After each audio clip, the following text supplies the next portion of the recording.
Everybody for coming out today. It's always an exciting day when we can announce the freshman portion of our incoming football class. Here to join us today is our head football coach, Josh Lynn. He'll give an overview of our class, and then we're done. He'll be available for one-on-ones. Coach Lynn? Thanks, guys. Hi, everybody. Hello. Everybody good? Yeah, sir. Man, good day for the Buffaloes. I'm going to hit on just a kind of save the program real quick, and then some staff changes, and then we'll get into what we want to be here for. First and foremost, we got some staff changes with Buffalo Football. We've elevated Justin Richter, our secondary coach, special teams coordinator, to defensive coordinator. Currently was previous at Missouri Western before he came with us here. Shane Shade is moving from our running backs coach over to our D-line coach, also be the assistant head coach. Coach Russell will still be Coach Cody Russell will still be our wide receivers coach, and he will take over the role of the full-time special teams coordinator. We've added a coach, Cole McDowell, will coach tight ends. Cole is currently just got hired on here a day ago, and then we've also hired a social media football ops person. That's Grace Hernandez, and so that's a pretty big addition. That's kind of the way the world's going with social media as it pertains to college football. So excited about that. The staff changes. We're also adding a linebacker coach, an OC, and a running back coach. Those will come out here in the next week or so. I just can't. Nothing's official, so I can't really hit on those now. But exciting times here with Buffalo Football. Spring ball this month. Spring ball this spring will be the month of March. Okay, we'll send out that schedule when we have the dates. It'll also be, we'll also have a scrimmage versus CSU Pueblo on April 4th, which is a Friday. That scrimmage will be held in Pueblo, Colorado. And the reason being is because we had that scrimmage here last year. So we're heading to Pueblo for a scrimmage to end spring ball, which is kind of nice. This is only the second year that the NCAA allows us to have spring scrimmages. So excited about that. Right now we currently have 74 players going through spring ball with us. We've added some transfers. Those will be released at a later date. Today's section will be will be all freshman kids that we've signed today off for National High School Signing Day. So the list that you guys got today will be the high school list. A couple people I'd like to thank on all this. I'd like to thank my staff. It's a lot of hours, guys. You know what I love about National Signing Day is, it's kind of the Christmas for college football coaches, right? I mean, you do all this work all year long, multiple years. All right, you get the young men that you want. And this is the day you get to celebrate it, and as well as they do, get to have good high school careers and get to move on and play college football. And with that said, my staff has worked hard. They've been on the road. They've traveled, and they've done a great job this year, which will show up with the young men that we'll talk about. Another person I'd like to thank is Paul Sweetgall, our compliance officer, and really the foundation of all this paperwork that goes out to all these high school kids. I tell you, I've worked with plenty of compliance directors, and he's the best I've ever worked with. And when it comes to anything and everything, so I appreciate him and all the hard work he does. I'd also like to thank Brent Sills, our media SID. Thank you, Sports Information Director. Does an incredible job. All the graphics, all the stats, everything that goes out with social media and on our website, he handles all that. And he's also accompanied by Cedric Knowlton, who has a big piece in the social media and the pictures and the official visits when those kids do come to campus. So I want to thank those guys. Last but not least, I'd like to thank my president, Dr. Walter Windler, for letting us get out and recruit the way we do. I also like to thank our athletic director, Doug Lempinski, for giving us the budget to go out and do that. Appreciate that. I mean, it's a lot of work, but it's also a lot of money to recruit effectively. So I want to thank those guys.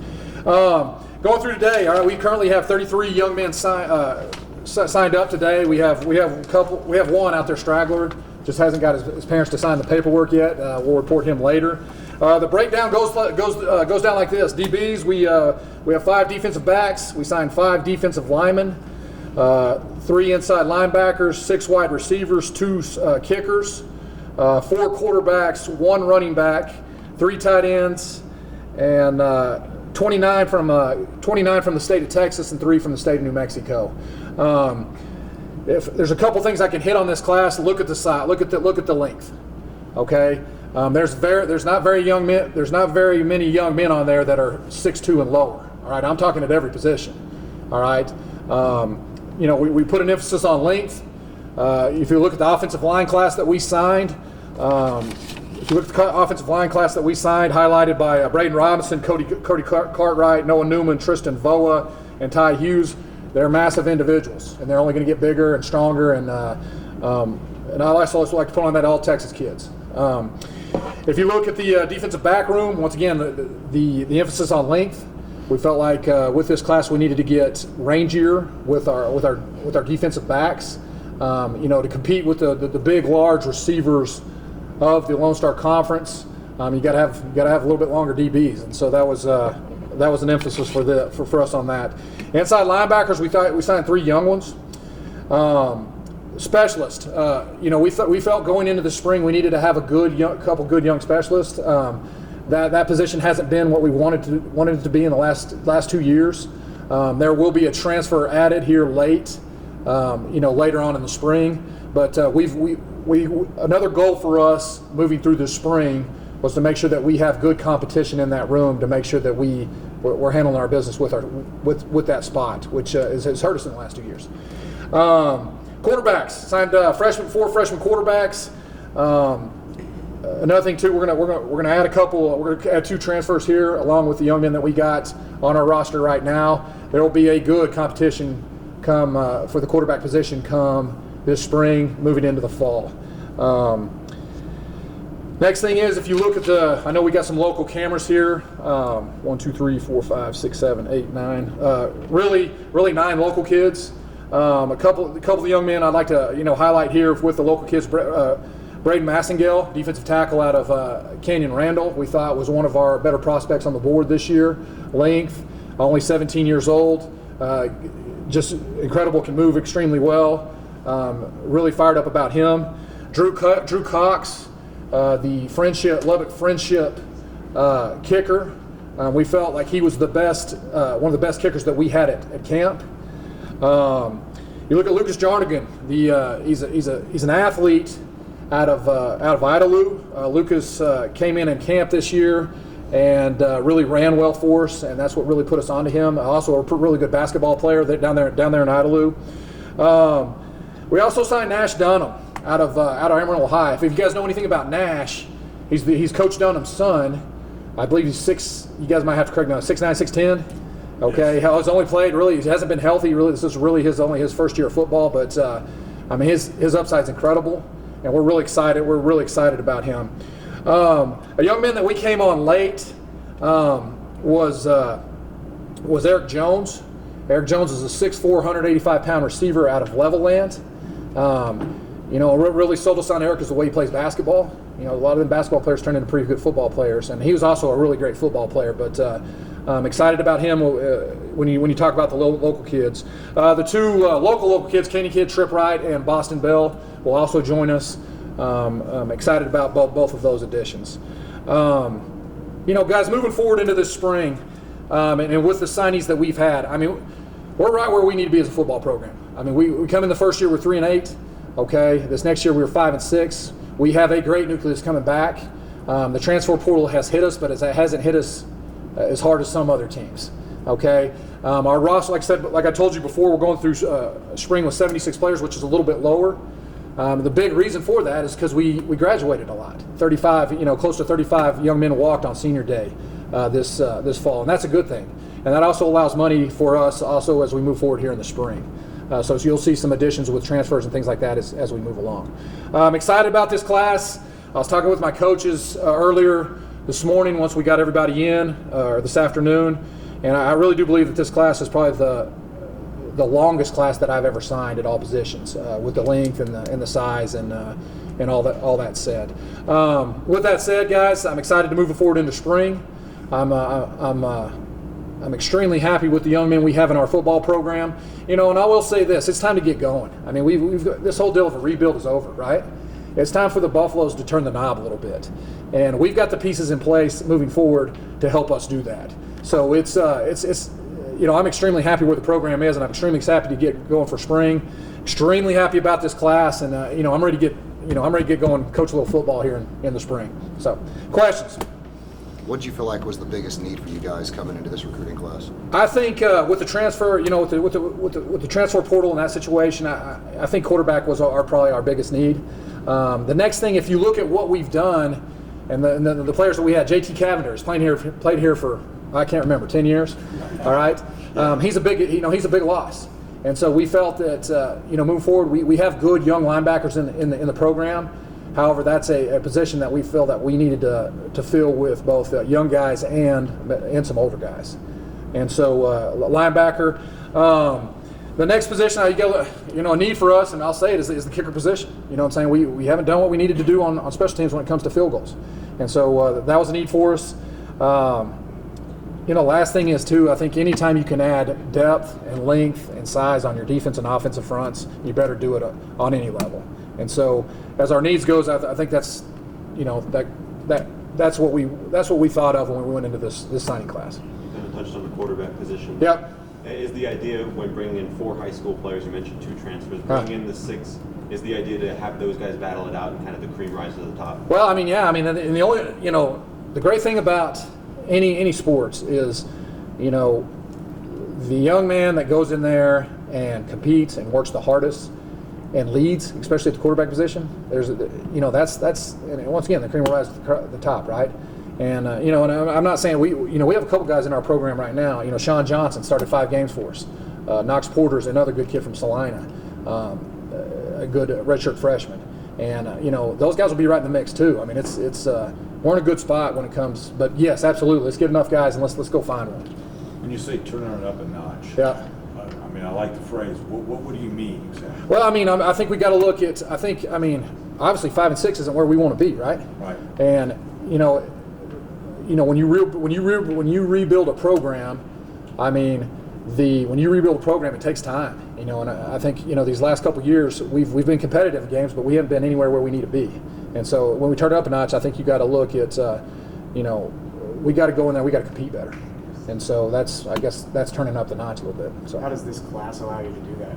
But this class, look at the sizes. I'm not so sure. Of course every college coach says this about their class every year, but I feel really good about this class at being one of the top classes that I've been associated with. Of course and we'll find out when they get here, right? But it's a good class, and the athleticism and the size of this class is obviously when you're big and getting bigger, that helps things. You talked about getting guys out of Texas and New Mexico, very local. Just how important was that to get guys that are close by? Well, I say it all the time. The foundation of our program has to be West Texas kids. You also look at some of our, better leaders, some of our better players, are most notably the West Texas kids. And so, we're always going to build a base right out of our backyard and then move out from there. So, adding local kids, adding kids that, with the transfer piece too, right? If they're close to home and they're by the people they love and they enjoy it and they're having a great experience with their football program, they're not, there's a better chance of them not leaving. So. You mentioned the local aspect. How much does that help you guys, not having to travel as far, being able to, maybe stay here on a Friday sure. night and go check out something? Oh, it's big. There's nothing better than what I love is like getting done with meetings and just heading right on my way up back to my house, going down to Happy Field and watching whoever's playing in Happy Field that night. It's big. So it helps things.